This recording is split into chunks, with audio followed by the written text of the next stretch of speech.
Crowds of faithful gathered outside St. Peter's Basilica as the body of Pope Francis was transferred there from the Vatican Hotel where he lived.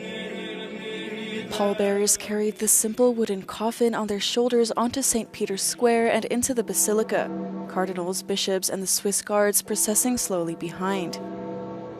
Once inside the basilica, the casket was not put on an elevated bier, but simply on an inclined ramp facing the pews, according to the late Pope's wishes.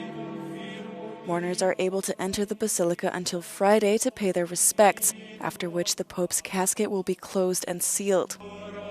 The funeral has been set for Saturday morning and will be attended by world leaders including U.S. President Donald Trump and Ukrainian President Volodymyr Zelensky. Cardinals are continuing their meetings this week to plan the conclave to elect Pope Francis' successor.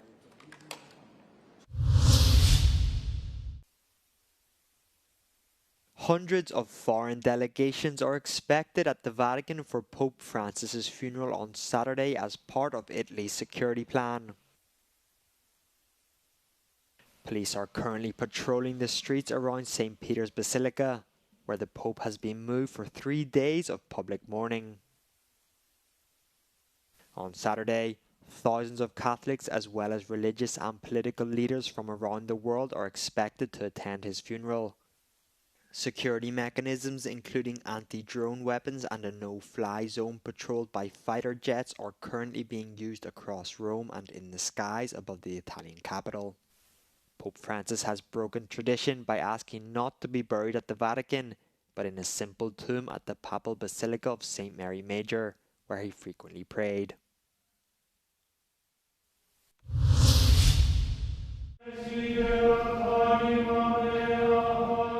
A day after the death of Pope Francis, French President Emmanuel Macron confirmed he will attend the funeral on Saturday. But Franco-Vatican relations have been anything but straightforward, marked by moments of warmth, but also shaped by tensions over issues such as abortion being enshrined in the French constitution and the country's evolving debate on assisted dying. Although often accused of being cold towards France, Pope Francis visited the country 3 times. That's more than any other during his 12-year pontificate. But these visits were marred by misunderstandings. The first was in Strasbourg in 2014, when the Pope gave a speech at the Council of Europe and the EU Parliament, but did not make a detour to the city's famous cathedral.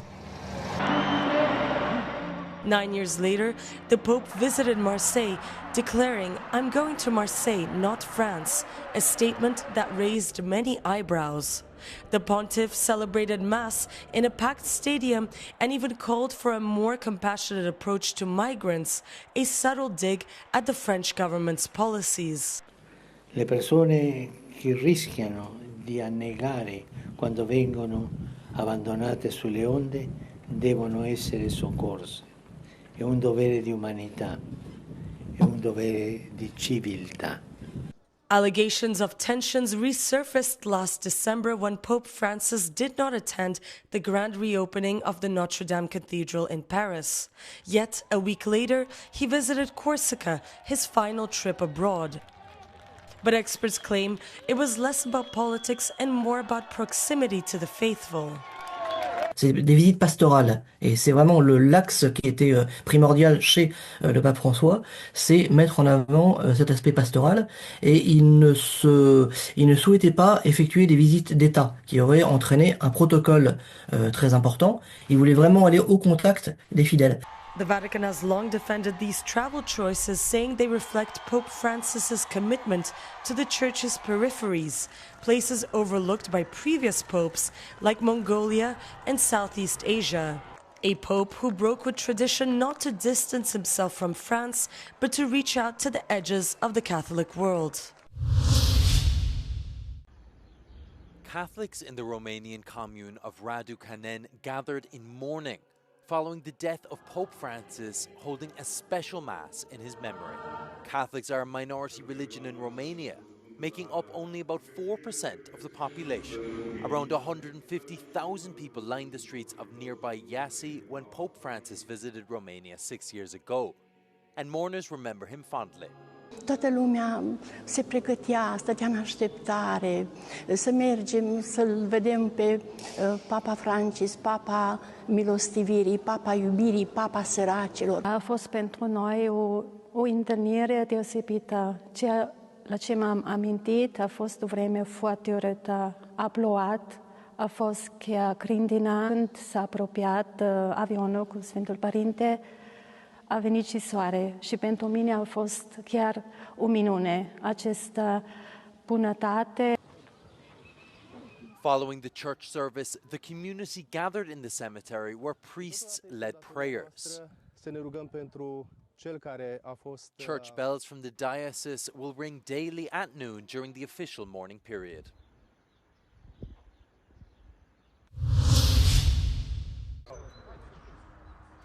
At least 9 people have been killed and over 40 others injured after a Russian drone struck a bus carrying commuters in the Ukrainian town of Marhanets. The strike was part of a large-scale wave of Russian strikes across Ukraine overnight into Wednesday. Multiple people were injured in Kherson, Odessa and Poltava after civilian infrastructure was hit, starting fires in residential buildings, according to local officials. The attack on Kherson also targeted energy infrastructure and completely destroyed one of the city's energy facilities, according to the region's governor. Russia has intensified its attacks across Ukraine in recent weeks, even as Kyiv proposed a 30-day truce on strikes against civilian infrastructure.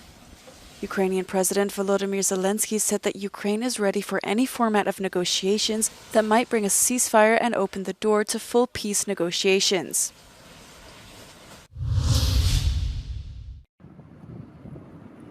The European Commission has fined tech giants Apple and Meta for failing to comply with its digital regulations.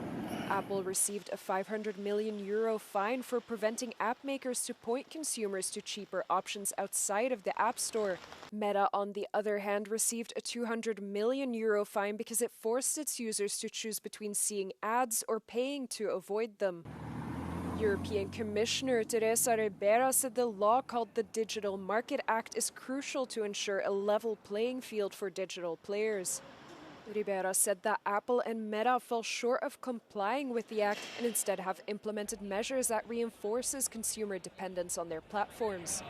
Apple announced it was going to lodge an appeal, claiming the European Commission is unfairly targeting the platform, which they say is bad for the privacy of their users, as well as pushes them to give away their technology for free.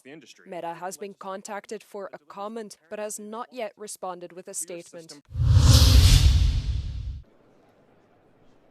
Tesla CEO Elon Musk said he will scale back his involvement in US government affairs and devote more time to the electric vehicle maker after the company reported a steep drop in profits.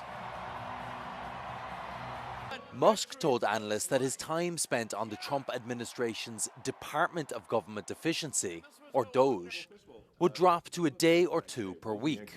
And should be correct. He added that the major work of establishing DOGE is done. We will make mistakes, but we'll... Tesla struggled to sell vehicles as it faced angry protests over Musk's increasing involvement in politics.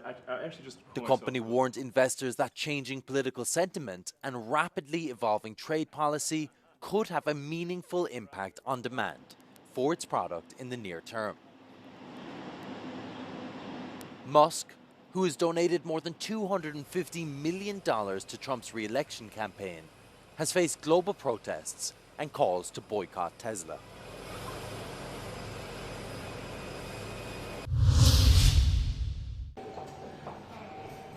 Harvey Weinstein is back on trial after his original Me Too case 5 years ago. The case is being retried because New York's highest court threw out Weinstein's landmark 2020 rape conviction. At the time, they found the trial judge had unfairly allowed testimony against Weinstein based on allegations that weren't part of the case. The movie mogul was one of Hollywood's most powerful figures. Prosecutor Shannon Lucy said he used dream opportunities as weapons to prey on the 3 accusers in the case. He is charged with raping 1 woman and forcing oral sex on 2 others. Weinstein's retrial is playing out at a different cultural moment than the first, which happened during the height of the Me Too movement. The case also features some different people. There is a new judge and a jury counts 7 women and 5 men this time. Weinstein has pleaded not guilty and denies raping or sexually assaulting anyone.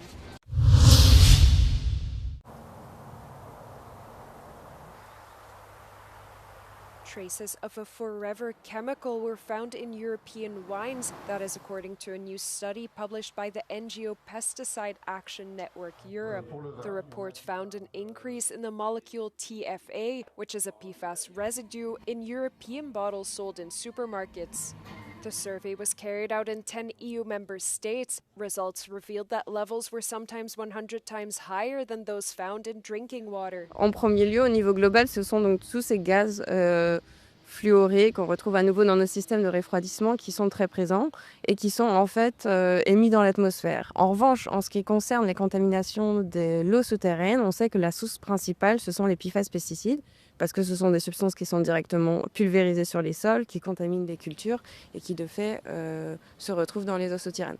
Traces of TFA were also found in organic wines. Pan-Europe suggests consumers to tread carefully as little is known about the forever chemical. Alors le TFA, c'est une substance qui est restée hors des radars pendant très longtemps. On a très peu d'études sur sa toxicité. Néanmoins, on a des études récentes qui ont été conduites par l'industrie qui démontrent des effets nocifs sur des fœtus de lapins et en fait qui laisseraient penser à des effets sur la toxicité pour la reproduction, donc des effets sur le développement des fœtus. With this report, Pan-Europe wishes to challenge the EU member states. The 27 governments are due to meet next month to negotiate the possibility of banning a PFAS pesticide.